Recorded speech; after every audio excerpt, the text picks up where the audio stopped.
श्री राम जय राम जय जय राम। श्री राम जय राम जय जय राम। श्री राम जय राम जय जय राम। श्री राम जय राम जय जय राम। श्री राम जय राम जय जय राम। श्री राम जय राम जय जय राम। ओम श्री गुरु चरणकमलेभ्यो नमः। ओम गुरुर्ब्रह्मा गुरुर्विष्णु गुरुर्देवो महेश्वर गुरु साक्षात् परं ब्रह्म तस्मै श्री गुरुवे नमः। आज हम लोग राम कथा का धनुष यज्ञ प्रसंग के बारे में चर्चा करेंगे। जो धनुष यज्ञ हुआ, फिर मां जानकी की विवाह उत्सव मनाया गया।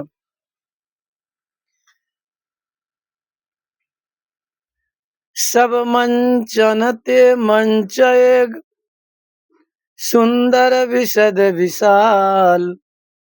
अमुनि समेत दो बंधुता बैठो रे महिपाल।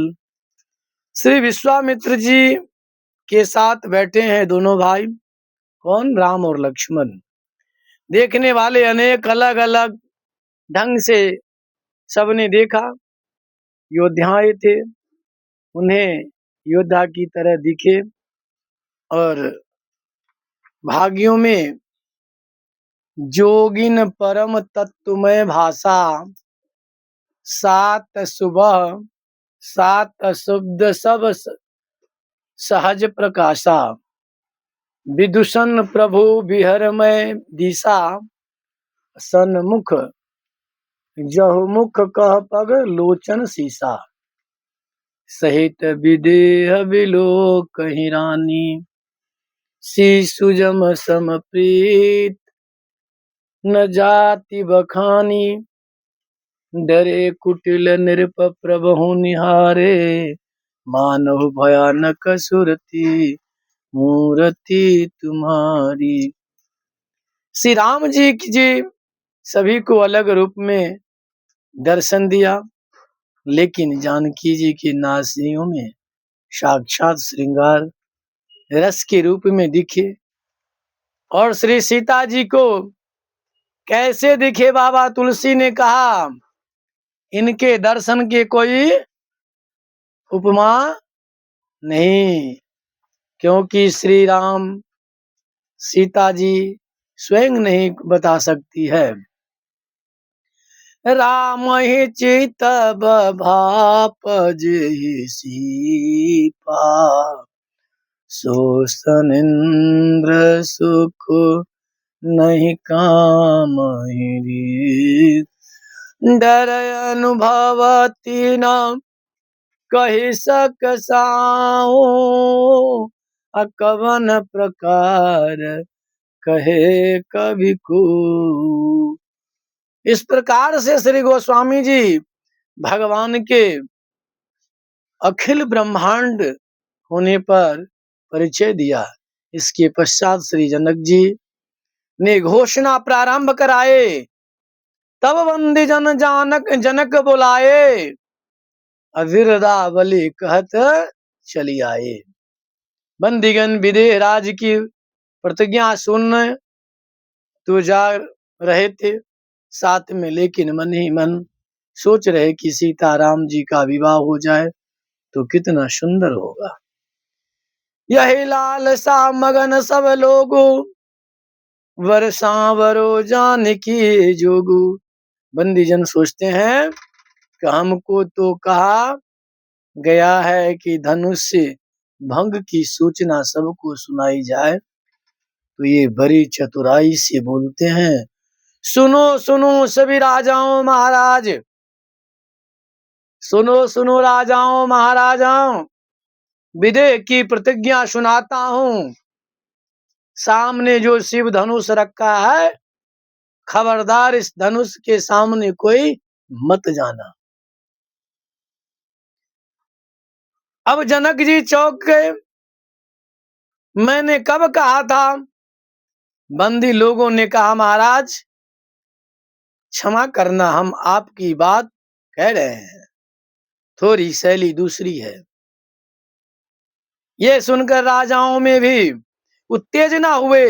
एक ने कहा, हम धनुष के पास न जाएं तो आए क्यों हैं? क्यों न जाएं? बंदी जन बोले, सुनो, सब जब चंद्रमा के पास जाता है तो चंद्र ग्रहण हो जाता है, और यदि किसी दिन चंद्रमा सोचे कि चले हम ही राहु के पास चले तो क्या चंद्रमा का पता चलेगा? उस राजा ने कहा, बिल्कुल नहीं चलेगा। नृप भुजा बल बिच्छु शिव धनु राहु, अगर कहोर विदुते सदबाहु। परिजनों ने कहा कि राजाओं ने, तुम्हारी भुजाओं का बल चंद्रमा है और शिव का धनुष राहु है, अब जाना तो जाओ। राजाओं ने कहा, तुम भुजाओं की बात करते हो? दे दो दो भुजाएं। बंदी जी ने कहा, यहाँ 10,000 20,000 भुजाओं वाले चली गए और तुम 2 भुजाओं वाले क्या करोगे? कितनी चतुराई से कहे कि सावधान भी कर दिए। एक व्यक्ति बड़ा कंजूस था, उसके घर में मेहमान आया, अब उसे किसी तरह भोजन करा दिया। अब वह शाम को भोजन नहीं कराना चाहता था। किसी व्यक्ति के घर में एक मेहमान आए और उस व्यक्ति ने सोचा, घर वाले ने, इस मेहमान को अभी तो किसी तरह भोजन करवा देता हूँ, लेकिन शाम का भोजन नहीं करवाऊंगा। लड़कों को बोला, शाम को भोजन के लिए तुम पूछने जाना। जब हम मेहमान के पास बैठे रहेंगे, लड़का दोपहर के बाद पूछने आया, शाम को भोजन की क्या व्यवस्था कर दे। व्यक्ति बोला, शाम के लिए फिर भोजन मेहमान के साथ अभी भोजन किया है, यानी रात में भोजन कराना नहीं था। तो उन्होंने बोला कि मैंने बच्चे को सिखा दिया कि मैं वहां बैठूंगा तो पूछना, मेहमान जी रात में आपके लिए व्यवस्था करवा दो, और खुद से पहले बोल देना, अभी तो भोजन किया हूँ, रात में क्या कराना है। अभी तो भोजन किया था, हमको भोजन करने की कोई गुंजाइश नहीं है। अब बेचारा मेहमान संकोच में, अब खाए तो क्या, खाए तो राक्षस। अब वो सामने वाला पहले कर दिया कि मैं अभी तो भोजन किया हूँ, क्योंकि उनको तो कराना नहीं था, क्या मैं राक्षस हूँ जब खाऊंगा। अब मेहमान ने सोचा कि ये घर वाले पहले ही बोल दिया कि अब खाएंगे तो राक्षस ही होंगे, इसलिए ऐसे ही उन्हीं बंदी जनों ने ऐसी चतुराई से बात रखी तो किसी विचारवान राजा के तुच्छ धनुष के पास ही नहीं जाए। लेकिन जो अभिमानी थे वे मन के मन से वाले नहीं थे, कहते हैं कि हम बलवान हैं। किसी ने पूछा, कौन कह रहा है कि हमारा मन कह रहा है कि हम बलवान हैं। सुनिपन सकल भूपय बिलाखी, भरमानी अति सय मन साखे, परिकर बांधे उठे अकुलाई, चली सदे वन सिर नाई। जो राजा घमंडी लोग थे, उन्होंने कहा कि मैं तो जाऊंगा ये धनुष को उठाने के लिए, लेकिन जो चतुर थे उन्होंने सोच लिया कि धनुष जब नहीं उठेगा। ये राजा लोग कमर कसे और व्याकुलता से उठे और अकुला करके इसीलिए उठे, वहीं हम से पहले दूसरा कोई धनुष न तोड़ दे। हमसे पहले कोई दूसरा धनुष ना तोड़ दे। फिर बाद में इंद्रदेव ने सिर नाई। किसी ने पूछा, इष्ट देव ने इनकी प्रार्थना सुनी क्यों? नहीं देखा भाई, इष्ट देव की मजबूर मार्ग को जो राजा इकट्ठे हैं, उनमें से 100 राजा ऐसे हैं जो गणेश जी के भक्त हैं। तो एक राजा कहते हैं, हे गणेश भगवान, धनुष हम भी से टूटे तो बाकी सब कहते हैं कि गणेश भगवान इसको धनुष मत तोड़वाना, नहीं तो हम क्या तोड़ेंगे। अब सब गणेश भगवान से कहते हैं, हे गणेश भगवान इससे धनुष ना टूटे, क्योंकि मैं जाऊंगा तो मैं धनुष तोड़ पाऊं, इसलिए इसे धनुष ना तोड़े। अगर यह धनुष तोड़ दिया तो मैं क्या तोड़ूंगा। अब गणेश जी के साथ बड़ी समस्या, एक की ना सुने, बाकी जो वन में उनकी सुने और मन में मजे की बात हो कि जिससे धनुष नहीं टूटता भी वन में समाय हो जाता है।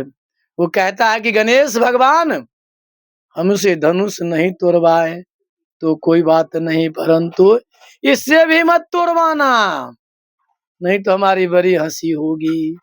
परंतु किसी से धनुष हिला भी नहीं, तो सब इकट्ठे हो गए।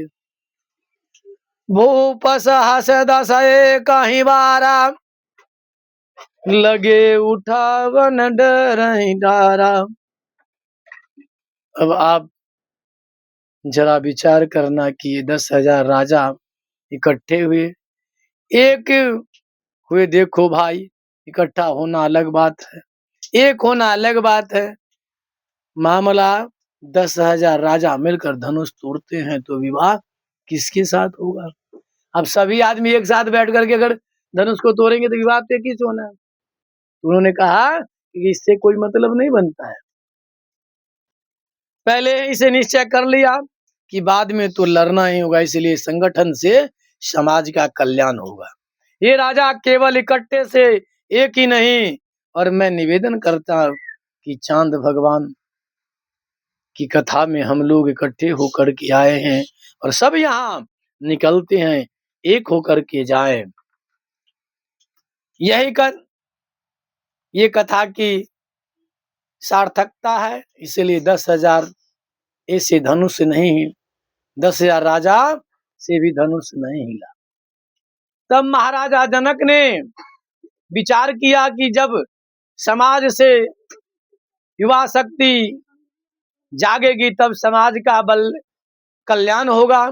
इसीलिए जनक जी प्रेरित शहद कहा कि महाराज, जनक ज्ञानी हैं, वे देख रहे हैं कि जिनसे धनुष हिला नहीं वो तो अपनी जगह से हिल नहीं रहे, और जिनसे धनुष हिला नहीं है वह बिना हिले मनाते नहीं। धनुष तो राजा से भी हिलेगा और अपनी जगह से हिल नहीं रहे, और समाज में जिससे काम हो सकता है वह बिना अत्यावस्था फैलाए मान जाए।